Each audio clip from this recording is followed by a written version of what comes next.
সবাই রাতের খাবার খেয়ে অতিরিক্ত গরম তো এখন দেখেন ওদের অবস্থাটা কেমন। সবাই এখন অ্যাসিড তোলে, অতিরিক্ত গরম। উনি খেয়ে আসছে, খেয়ে দিয়ে সবাই রেস্ট নিতেছে। দেখেন এই দুটো সবসময় একসাথে থাকে, নিকো আর ব্রাইডেন ঝগড়া করে। দেখেন কেমন গড়ে গড়ি করতেছে, উলট পালট হয়ে যায় নিকো। এই দেখেন, আর তারপর ব্রাইডেনকে দেখেন এখন ঘাগে এসে বসবে। ব্রাইডেন এসি তোলে আসলে আরাম আর আরাম।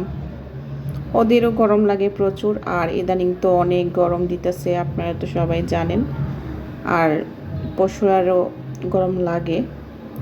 আপনারা যে যেখানে পারেন পানি রাখার চেষ্টা করবেন বাহিরে, যাতে পশু পাখি খেতে পারে।